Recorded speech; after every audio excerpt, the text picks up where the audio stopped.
Hello everyone, welcome to the lecture number 30 of this NPTEL lecture series on charging infrastructure, and in this lecture we will revisit some of the concepts related to or some of the isolated DC-DC converters. So till now what we have discussed about the basic principle of an EVSE, and in that EVSE one of the important consideration is power conversion unit, and in the power conversion unit we have AC-DC converter followed by the isolated DC-DC converter. And till now we have seen the single phase AC-DC converter, its operation, its design, small signal model, closed loop control, its CCM and DCM operation. For boost PFC converter we have also seen totem pole, which is a derived boost converter based PFC converters, and we have also seen flyback based power factor correction converter. Then we extend our discussion to three phase AC-DC converter, its operation, design, small signal model, and then we have done the closed loop control using the vector control approach, or we have seen how we can do the vector control of three phase AC-DC converter. Both the converters we have ensured, while deriving the closed loop control, we have ensured two control objectives: that output voltage is regulated at a desired value, obviously depending upon the kind of converter, as per the basic principle what could be the minimum voltage we can achieve, that the required desired voltage should be greater than that.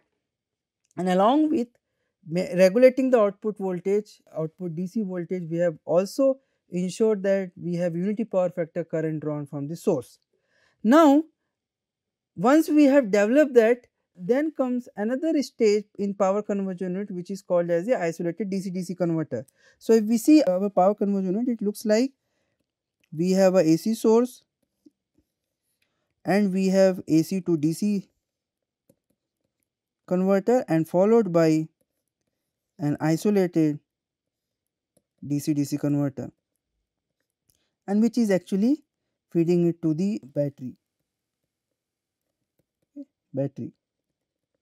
This is in a broader, or you can in the top level diagram we can see that. Now if you look very carefully, we can obtain the unity power factor operation and obtain the required DC voltage regulation at the output of AC-DC converter by the appropriate operation of AC-DC converter. However, in this, most of the AC-DC converter does not have any isolation involved into it. So that is why we will cascade this converter stage with another converter stage, which is nothing but the isolated DC-DC converter, and this isolated DC-DC converter performs two operations. One is again controlling the output voltage and current going into the battery, and along with that we are also ensuring we have the galvanic isolation involved, which will actually ensure that from the battery to the grid there is a isolation, and that is when providing protection to the user who is actually charging its EV battery from the grid. So that is why we will now focus our discussion on isolated DC-DC converter. Now let us see that some of the commonly reported isolated DC-DC converter in the literature. So the first one is nothing but a thing which is a forward converter. This is the one of the isolated DC-DC converter mostly used for SMPS application, aiming up to a low power level like going up to 100 to 200 watts. Then another one is nothing but we have also discussed briefly in AC-DC conversion when we were discussing about AC-DC converter, is nothing but the flyback converter. Now these both are very well suitable for low power application. However, when we go for higher powers, we have to look for another kind of isolated DC-DC converter, and purely because of its operation we will discuss one or two converter and its operation as we go along. We have another converter which is nothing but a push-pull based converter, which is again a isolated converter, primarily used for slightly higher power levels up to 500 watts, not beyond that. Generally it is not been preferred. We will see why it is so. So that is the thing. And then the fourth power converter, which is nothing but the half bridge converter, and then the next one is full bridge converter,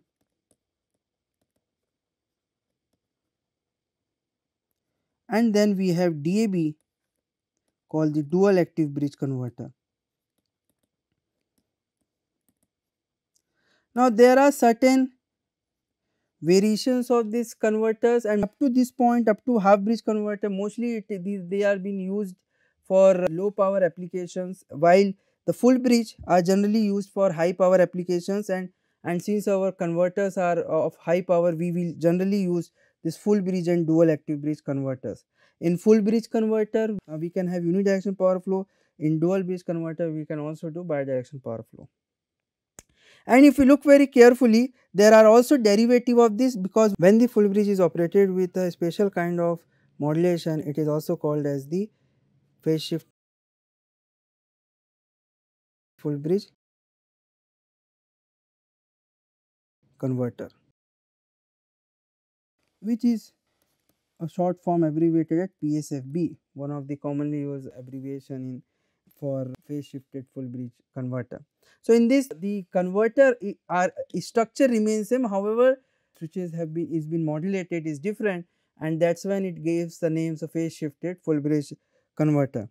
In dual active bridge also you have some variations of that, like you have resonant based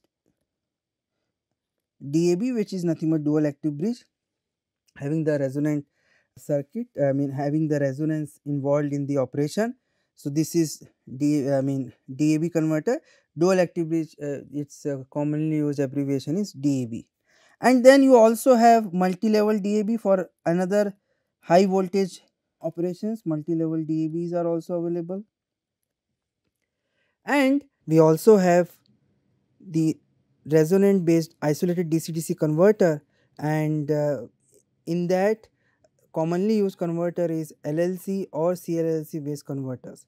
So we can write resonant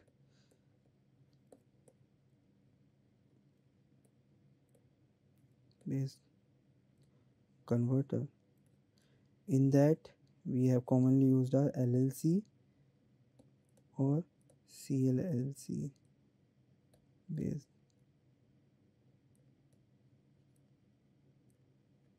converters. Now if you look all these converters, this converter has one thing common, which is they have the isolation transformer. All have transformers for isolation,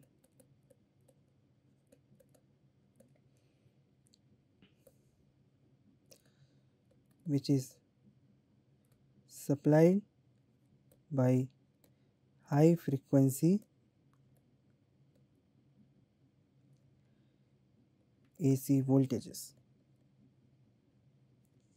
That means we convert the DC quantity into a high frequency AC, and that will be used to supply across the primary winding of this transformer. Now one thing, you can ask a simple question that previously if we look, we have a AC source, why can't we provide isolation here, why we need one isolated DC-DC converter?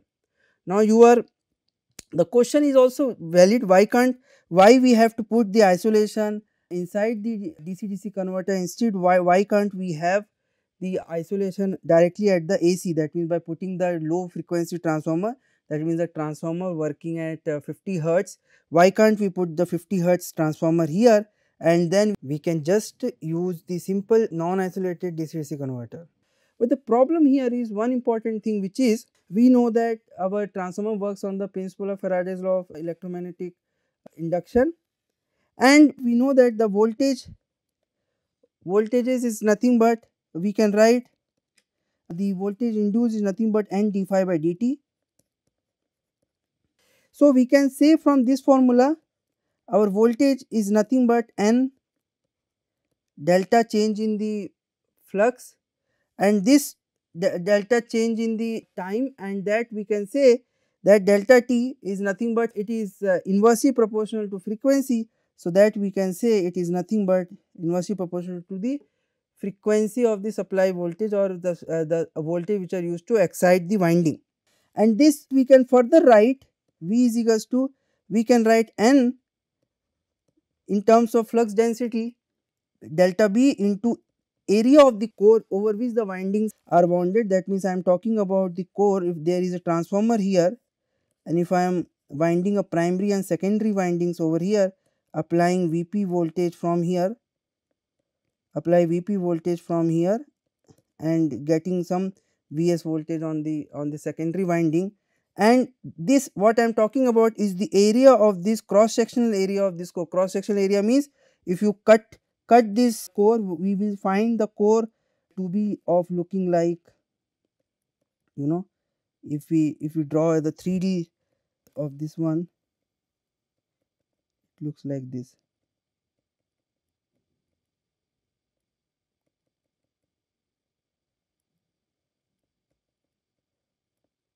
It looks like this, and we are talking about this area of cross section of the core. So we can write the flux to be delta B, which is a flux density into area of the core multiplied by frequency of excitation of this from the primary winding, or you can say the Vp, the frequency of excitation of this voltage Vp.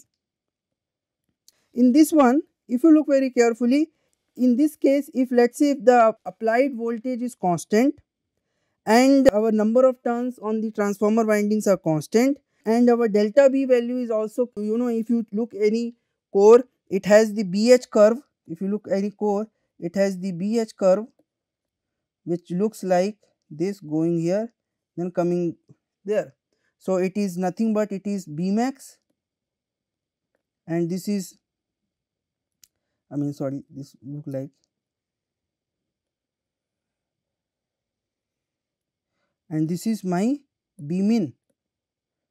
So after this one, the flux density goes beyond this, then the core gets saturated. So we must have the flux density swing should be from Bmax to Bmin, or maximum to be this. Below that it is also possible. So let us say it is going from Bmax to Bmin, so that is also kind of constant we have assumed. So now if you look very carefully, our area of the core is inversely proportional to the frequency of excitation from one of the winding of the transformer. Now that is very critical, because if we see at this point, if we put our transformer directly at this point, then what happens is that our transformer is seeing the primary voltage is having the 50 hertz excitation frequency. That is when we have to calculate our AC, which ensure that delta B is between Bmax and Bmin, and accordingly our area of the core will go very higher value.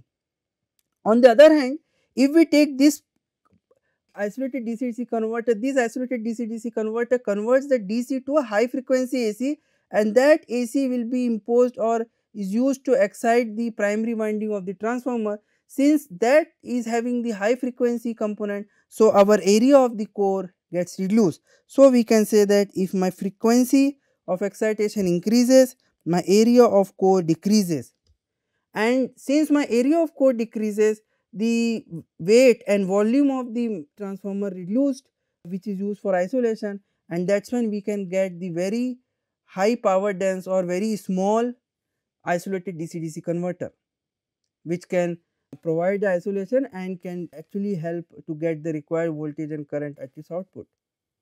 So that is the reason why generally instead of keeping the transformer directly after the grid, which is nothing but a low frequency transformer, instead of that people go for this configuration where they connect the grid to the AC-DC converter, and then after AC-DC converter they have the isolated DC-DC converter, because in isolated DC-DC converter we have a high frequency transformer, and because of going for high frequency transformer, that means the transformer which sees high frequency excitation, the area of the core which is needed is reduced, and that is when we get the volume of the core and volume of the transformer get reduced, and that is when we can get the very small size isolated transformer, and thus we can get very small size isolated DC-DC converter. So this is why they use the isolated DC-DC converter having the high frequency transformer embedded in it.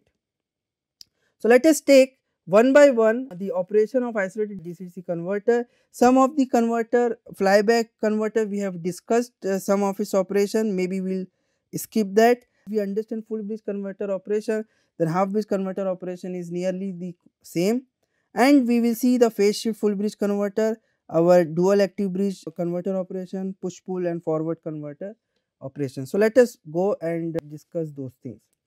So the first and foremost converter is nothing but a, for isolated converter is nothing but we will discuss, which is a forward converter. Now if you look in the forward converter, what we have is, we have the transformer which is wounded on a core with two windings, the primary winding and secondary winding, having NP number of turns and NS number of turns, and turns ratio is nothing but 1 by N. It uses one switch which is S1 switch, and it uses two diodes D1 and D2, and then inductance and capacitance connected to the load output, and it has the input voltage applied across it. Since it is a DC-DC converter, we have DC voltage applied, and are actually this switch, this DS1, D1 and D2 are actually switching with that, let us say, switching frequency FSW, and the period corresponds to that FSW is nothing but TS. So we can say TS is nothing but 1 by FSW. And this, in this switching period, some of the portion of this switching period we will turn on the S1, and some portion we will turn off the S1 switch, and we will see the operation of this converter. Now let us see the first, let us say in DTS period my switch S1 is on. So at this period we can say S1 is on. Whenever the S1 is on, what happens is that the V in voltage is applied across the primary winding. So let us take this as VP voltage which is applied over here. So this VP voltage will be nothing but my voltage, nothing but equal to V in voltage. Since my this S1 switch is on, so this V in the voltage, if you do the KVL in this loop, this V in is directly applying across the primary winding of this transformer. So that is when we are actually applying across the VP V in voltage at this point. So we can say during DTS period,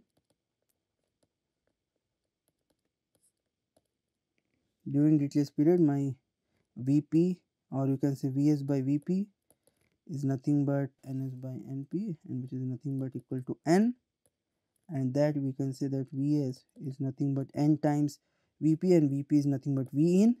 So we are applying across this Vs my NV in voltage. NV in voltage is appearing across here.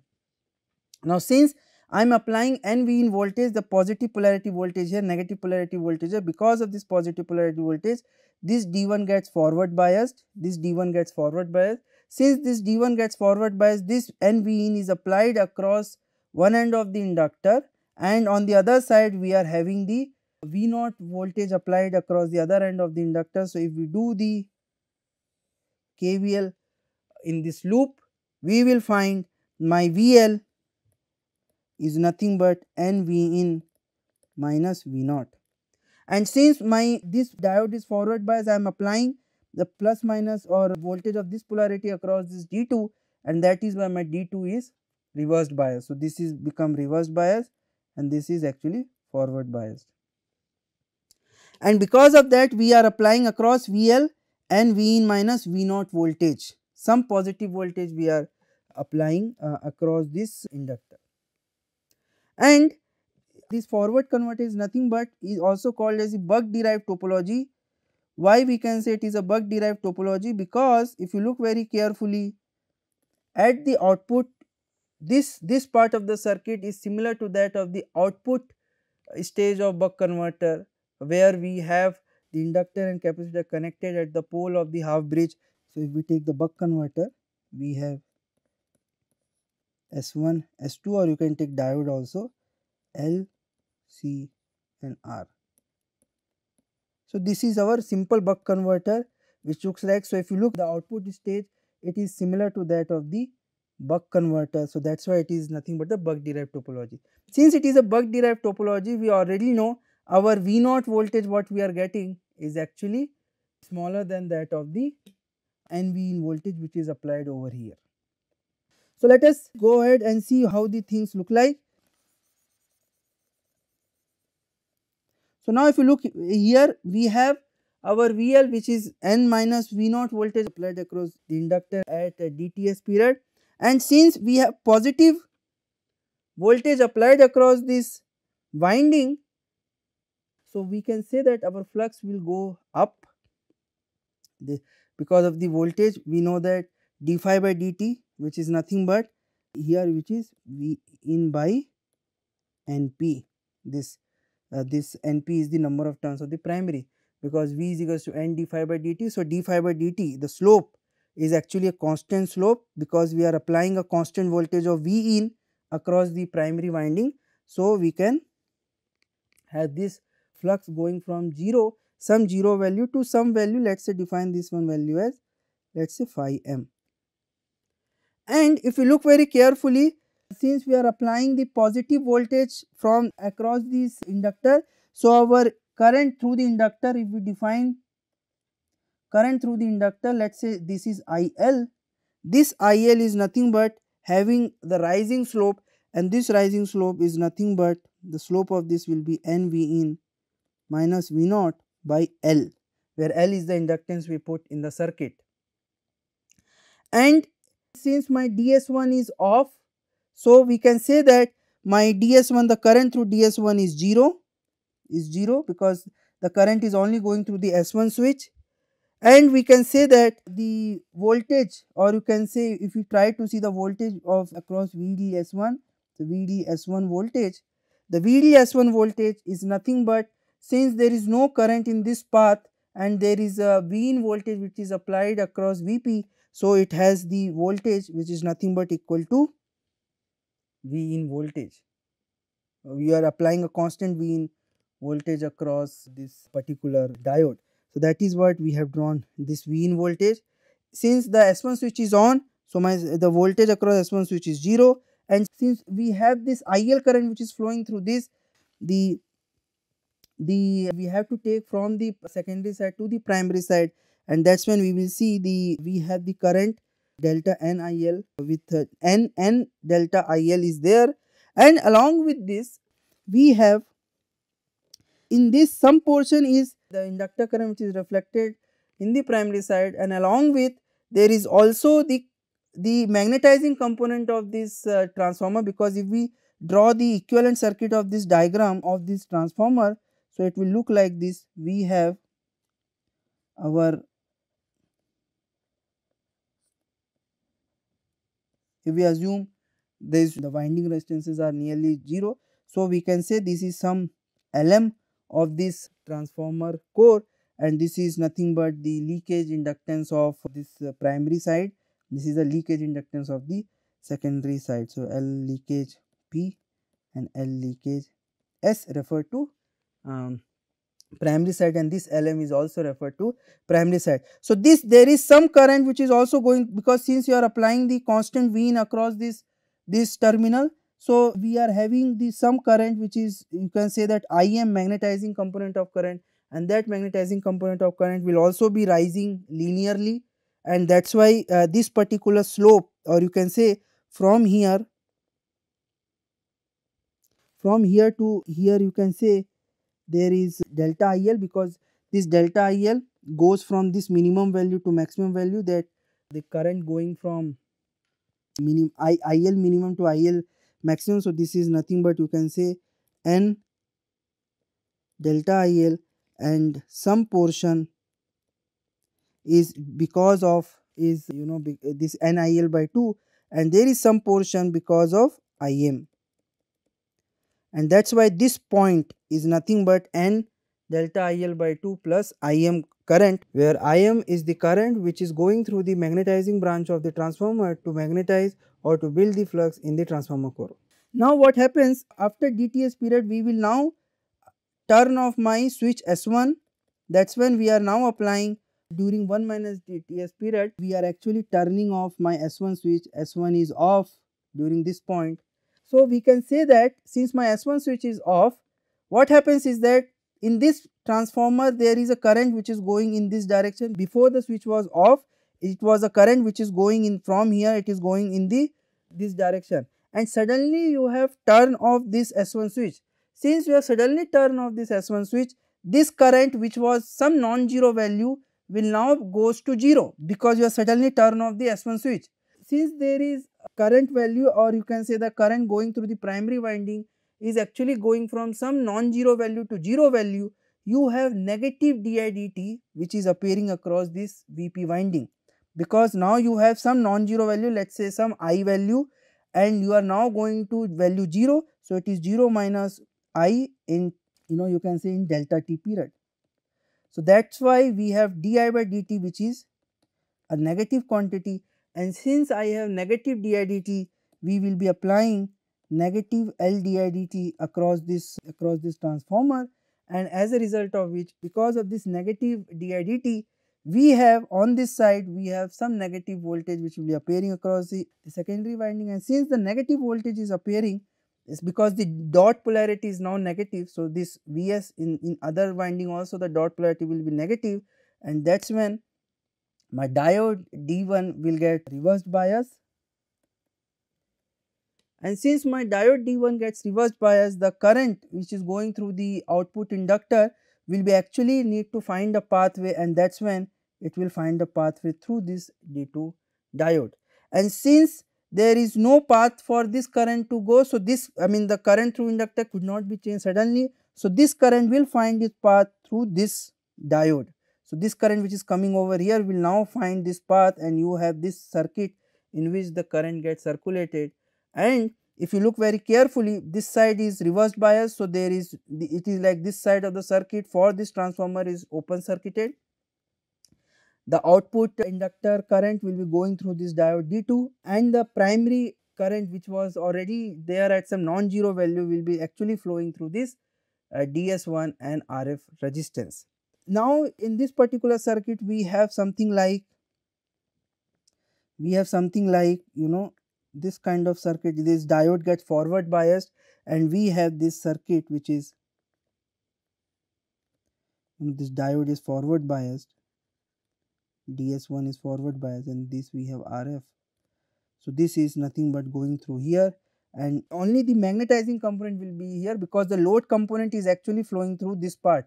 Because if you look very carefully, when S1 was on, so the current through S1 is carrying the load part, which is carrying the IL current, and along with that it is also carrying the magnetizing component of current as well. So, now only the magnetizing component of current remains, which will be actually flowing through this RF, and then in this circuit it is a simple L by R circuit, and the flux which was reached to some maximum value of flux will now decay down through this RF resistance. And if let us say if this winding is having inductance Lm, which is a magnetizing inductance, so this flux will die down with nothing but with a time constant to be equal to Lm by Rf. And finally, by the end of 1 minus dTs period, the flux will be completely 0, and it will come back to its original state, and then in the next cycle it will again start from same 0 value going in the straight line. And now during this point, since my D1 is reverse bias, the IL current, because of this, in order to keep this IL current flowing, it will be flowing through this D2. What we will see is that across the VL we will have the voltage to be equal to minus V0 voltage is appearing across this IL, and that is what we are writing down, which is minus V0 voltage which is been applying. Since this is the scenario, so this IL will be now dropping down, I mean the di dt is negative, so which is nothing but with a slope minus V0 by L slope. And since there was a current IM current which is actually since the flux is die down exponentially, the current also will die down, IM current will also get die down, because of this the transformer core flux gets reset through this RF resistance, and that is why you will see that this IDS1 current is actually from this peak. Let us say if the IM is the peak value, capital IM is the peak value of the magnetizing component of current, so it is nothing but the magnetizing component of current IM, and it is dying down, and that also has the time constant Lm by Rf. And since we have current which is died down from some peak value to 0, we will have voltages applied across this going from negative value of IMRF, because if we do the KVL in this loop, we will get IMRF and it is going down to 0. Again here also the time constant is nothing but Lm by Rf. And if we see the VDS1, since my VDS1 is now on, it will have only the forward voltage drop of this DS1. That is why it has some negative forward voltage drop, or you can say, because we had defined the polarity positive and negative in this way. So, there is some negative voltage which will be coming across here. And now if we look very carefully, since my S1 is off, so in this loop if I do the KVL, what I can say that my VS1 is to be nothing but equal to whatever at the initial period, it is nothing but it is IMRF, which is the current which is going through here, plus V in voltage which is applying over here.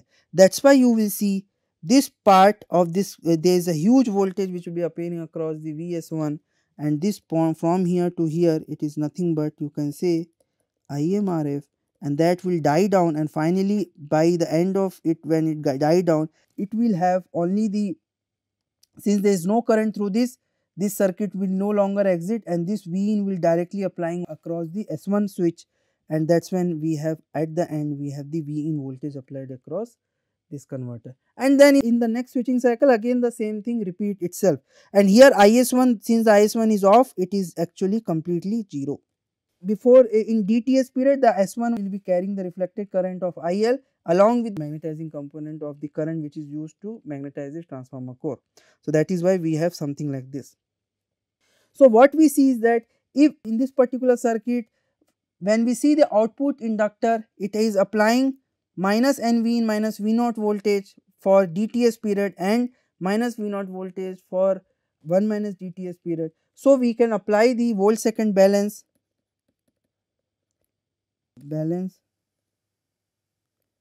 of inductor L. Why we are doing? Because obviously in inductor is also wounded on the core, and when the positive voltage is applied across this inductor, the flux in the core will rise up, and then when the negative voltage is applied, it will die down, and finally it will be ready to actually use it for the next switching period. And that is why we must ensure that the volt second balance, or because volt second is nothing but the flux, so flux must die down to 0, whatever flux is going up has to come down to 0, so that in the next cycle it will start from the same point. Otherwise it will, because here if let us say if the flux goes like this, comes back here, then in the next cycle it will again start from the same point 0. If it is not like this, then what happens, there is some DC offset in the flux which will keep on grow, and after some time the inductor will get saturated. So we must ensure that volt second balance of this L must exist. So now when we do the volt second balance, we can apply N V in minus V0 applied over DTS period and minus V0 apply over 1 minus DTS period, and that should be equal to 0. And then if we do that calculation, finally we will get V0 is nothing but N times V in times D, and D value will always go from 0 to 1. So that is why this is nothing but N equal to 1, then we will get the voltage, output voltage similar to that of the buck converter. That is why it is a buck derived topology. Here two things we can control, once in the design stage, which is N, and once we decide the number of N, it is only we have control over the duty ratio which can be done. It is, and this particular, in this one we are applying a constant frequency.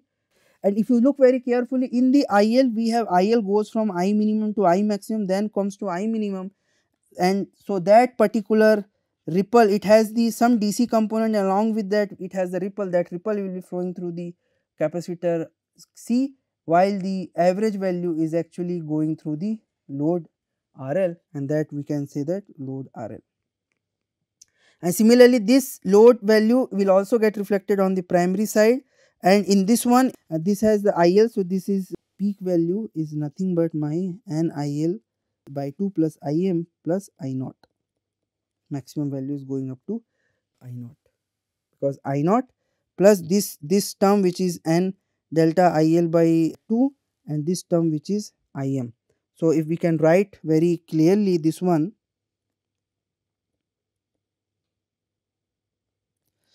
so this is nothing but my N IL by 2, and this is my IM. So we can write this overall term to be N IL by 2 plus IM plus N I naught, sorry, N I naught, which is get reflected onto the primary side.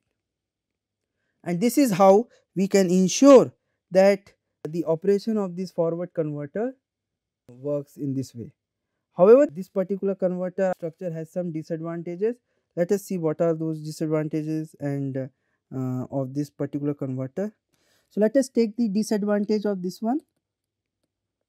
Some of the disadvantage of this kind of architecture which we discussed, this forward converter configuration, is nothing but, first, in order to ensure this transformer does not get saturated, we must ensure that the flux which was rises up to phi m or maximum value must die down to 0. Let us take my flux starts from here. Let us take my flux start from 0. Assume it goes to this point phi m, and then it comes back and it is not falls to completely 0. Let us at this point it falls down. Then and the next stage it will again rise. In the next point it has not completely gone down to 0, it is some non-zero value. Then in the next side it will go back slightly up phi m in the next cycle, and then it will fall down again at some higher value, higher than the previous value. And then again after some time, if you look after some time, what we will see is that this flux goes here. What we will see that after some point we will see the flux will start from some very large non-zero value, goes to the phi m, and then falls to this point. That means at that point this phi m could be greater than the maximum phi max of the core, and that is when my core gets saturated after a certain point. This is quite unfavorable condition. So I must ensure that the flux must die down to 0, and that I can ensure if I can ensure that my this 1 minus dTs period is sufficiently larger enough such that the flux gets die down to 0. And if we ensure that sufficient 1 minus dTs duration is there, that is when we have to limit our switching frequency. So we can write sufficient 1 minus dTs period, and that is the reason why it will limit the switching frequency, because we actually want a good amount of time we should give to the transformer core flux to die down to 0, and so we must provide a sufficient time for the core flux to get to 0. That means we must ensure that we must provide a good amount of 1 minus dTs period, and that will actually put limitation on my switching frequency, because if I have the some minimum value of 1 minus dTs period has to be provided, then we have to provide some minimum value of Ts, because in order to ensure we have sufficient dTs duration as well. So our switching frequency is limited as in the transformer core must get reset to 0 value. Then the second point what we have here is, since we are using the diode, we have the reverse recovery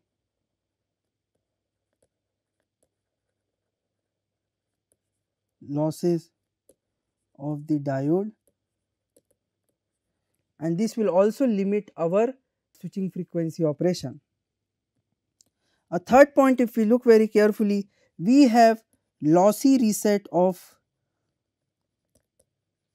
the transformer, reset of the flux in the transformer core. We have lossy reset of the flux in the transformer because it is getting a reset by using resistance RF, and that has I square R loss. So we have the lossy reset of the flux in the transformer. Then the fourth point is the core utilization is limited. Why we are saying core utilization is limited? because if we look very carefully, in this particular system the flux value is going from 0 to some maximum value and then coming back to 0. So, we are only using one quadrant of BH curve, we are not going to the other quadrants of the BH curve. That is when we are actually utilizing our core to half the value. So, that is why we can say the core utilization is limited, because if we can say that V is equals to N delta B A and frequency F, since if the delta B goes from B min to B max, then my area of the core will get reduced accordingly, and if my delta B goes from 0 to B max in this case, then larger core area is required.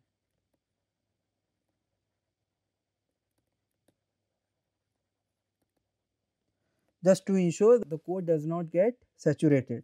So, larger core area is required. Here, since the flux goes from 0 to phi m, or you can say the B is going from 0 to B max value. So, our core utilization is just half. So, we can say that core utilization is limited. We are only using the first quadrant of the BH curve. And then the fifth point is, if we look very carefully, this switch S1 has to block higher voltages when it is turned off. So, the switch S1 voltage rating is higher than V in voltage, higher than V in. What it indicates that we have to size our switches accordingly for the higher voltage ratings. So, if let us say if we are using V in equal to 100 volt, we have to size our switches more than 100 volt, nearly 200 volt, or accordingly whatever the value of RF and IM we have while designing we have selected. So, this particular topology has some advantages because it limits the switching frequency. So, we can also say that the size of the transformer core is pretty big, and since we are using the diodes, we have the reverse recovery losses associated with the diode, and that will again increases the losses in the system, and that is also limits our switching frequency, because if you go for higher switching frequency we have more amount of reverse recovery losses, and those reverse recovery losses are generally very large in terms of semiconductor losses. Similarly, we have the lossy reset of the flux in the transformer, and the core utilization is limited, and the switch ratings are also higher. So, we can say that this particular converter has some disadvantage. To address this thing, there are also other derivatives of forward converter. We will discuss that in the next lecture, and thank you very much for patiently listening to this lecture.